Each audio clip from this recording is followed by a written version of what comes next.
Welcome back to another video. So andito po tayo ngayon sa Amakata Organic Farm. So dito lang po ito sa matatagpuan sa Daraga, Albay.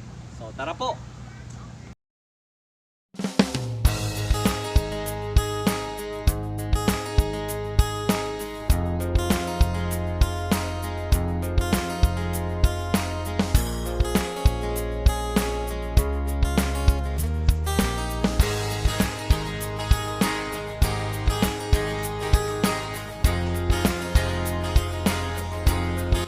Josh Maraynal daw mga kabakyard, and welcome back for another video. So andito po tayo ngayon sa isang farm. Dito lamang po yan matatagpuan sa Daraga, Albay. So andito po tayo sa kanilang mga alagang mga ibon. Ayan. Alright. So ang reason kung bakit nandito tayo, sapagkat meron tayong sinalihang competition, ano? So yung aquascaping competition. Ayan. So halika mga kabakyard, samahan nyo ako at isa-isahin natin.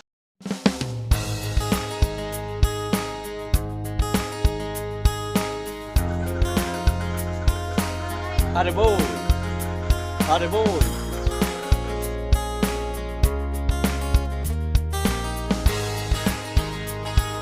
So alright, so kasama natin ngayon si Kuya Sam.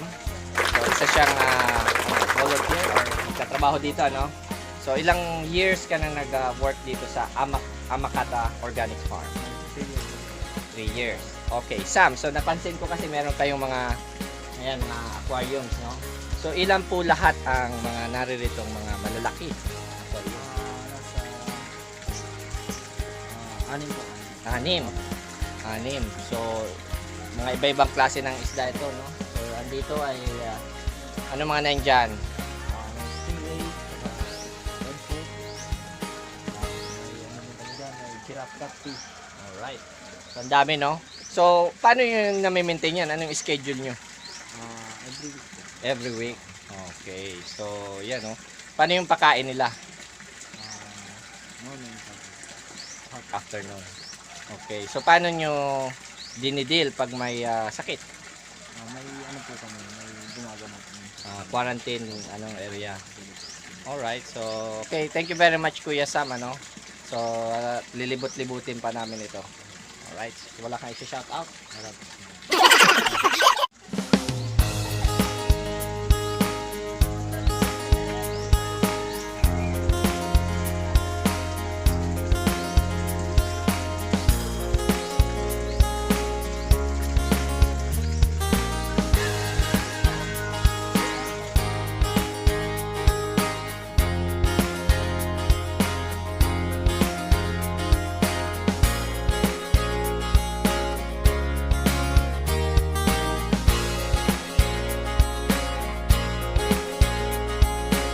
Backyard, andito tayo ngayon sa Python, mga ahas, area. So kasama natin ngayon si Kuya Mark. Mark John.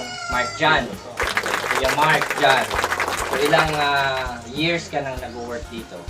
Months pa lang sir, kakastart Bago po. pa lang. 6 months pa lang po ako dito. Alright, 6 months. So bakit dito ka na-assign sa Kasi ahas? po dati nag-aalaga na po ako ng mga snakes. O kaya kinuha ko dito ni sir para mag-keep nitong mga pythons. Pero yung inaalagaan ko sir, yung mga native snakes lang, hindi po po itong mga Ano yung mga imported. native na yun? Mga Boyga Cynodon, like yung cat snake po. Sa baba po, mamaya pwede ko pakita yung mga Okay. native snakes. So madali lang bang alagaan to? Opo, kasi sa maintenance per week lang po yung food niya. Tapos Okay. yung paligo. Isang food, isang week na rin yun. Mas madali pa to alagaan. Kaysa sa isda? Oo, kaysa sa isda. Okay. Ito, hindi na yan kayo po ng oxygen. Siyempre, oh. Okay. So ito bang mga reticulated python ay kasi karamihan daw pag sinabi mong ahas ay masabi nila poisonous, Oo, no? poisonous. So ang python ba ay poisonous or No sir, venomous or non-venomous sir. Ang python is non-venomous. Oh, yun mga snake, sir. kabakyara, non-venomous. Non-venomous po. Okay, so papakitaan tayo ngayon ni Opo, Kuya may, Mark dyan. may sample ako ditong kakaibang snakes. So, ito yung boa. Hindi siya python, sir. Boa. Ito yung boa constrictor, sir. Sus, yung pala yun. Palabas ko yung boa constrictor. So ito ay introduce, no? Galing to sa anong country? May ano din sir dito sa Pilipinas. Meron na niya? Mayroon din sir. Nabibreed na din to sa Pilipinas.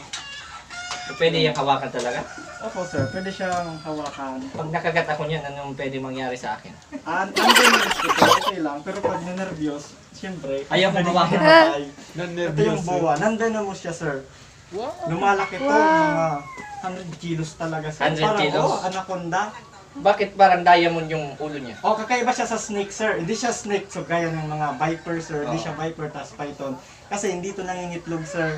So, paano yan? Parang tigaling niya po yung baby niya, ahas na talaga. So parang live bearer Oo. din. Live bearer, Tawag niya. full size. Hindi na siya yung gaya ng python, itlog pa siya, tapos intay yung So tawag. iyan, ay papanganak niya na, ay buo ng... Buo ng baby, tas iiwan na niya. O, bahala na yung baby Survive.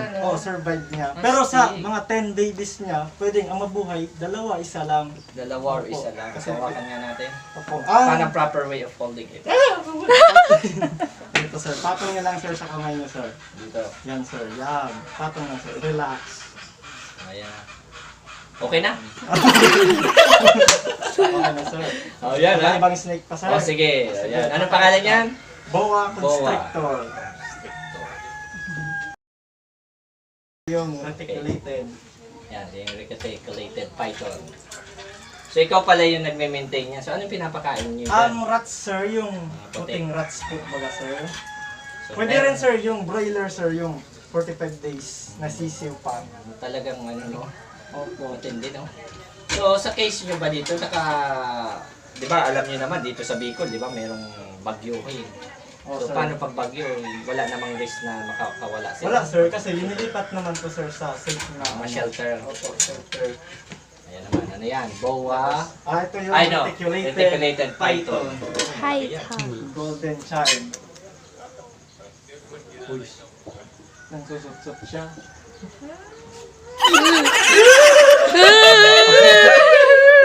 Ayan mga kabakyard. Naku, hindi nyo natignan mo na lang. Nakikita ko lang to sa mga vlog, pero ngayon, ito si Kuya Mark J, talagang ano, oh. Kuya, pahawak sa likod lang. So, Ay, ito sir. Ay, man. Grabe no. Pawak man ako, sir. Sige lang. Video na. Nanak. Video ka lang. Yes. Kaya ko sa, yan, Reynan. Ayan. Yan, oh. So, ilang haba niya na? Anong Ay, ilang bago feet? pa lang to sir. Hindi Mga pa po estimated natitirhan. ilang ano yan? Tapos mga ano to eh. 10? 5. 5, 6. So, Pwede. mahaba pa yan, no? Opo. Lalaki pa. Sip ba? Safe to sir. Kung yung hinahanap. Bakit parang close sa'yo? Close. Mga docile naman po yung ano natin, yung reticulated python. Para dito sa, may native din po tayong reticulated python, yung parang may diamond. Oo. Ito po talaga aggressive. Pero yun din po, Yeah. naka-breed na siya sa mga snakes. So, Nakakross parang na. inaalagaan siya ang snakes. Opo. Okay. Sa pet trade, ito sir yung karaniwang inaalagaan ng mga nag-start pa lang. Okay, so ipasok ko na. Alright, so okay ayos So ano yung native natin yan? Reticulated python din Anong sir. kulay? Ganito rin sir, pero may mga diamond siya sa likod and then mga puti-puti dito sa So yung sinasabi nilang Remoranon, ano yun? rat Remoranon? snake sir. May rat snake kami sa baba sir. So yun yung pwede po natin. Remoranon. Opo, pwede po ito natin itaon. Okay, so that's it. Okay, so thank you very much, Kuya Mark Jan. Mark Jan. Okay, so meron din pala siyang YouTube channel. So kakastart ko pa lang po, Macdon TV. So subscribe po tayo. Okay. And ano po yung channel mo kuya? Bicol Backyard Aquaria. Bicol Backyard Backyard Aquaria. Aquaria. Ayan. So mga tungkol ako sa mga isda or pang isda. aquarium. Okay? So thank you very much. Opo.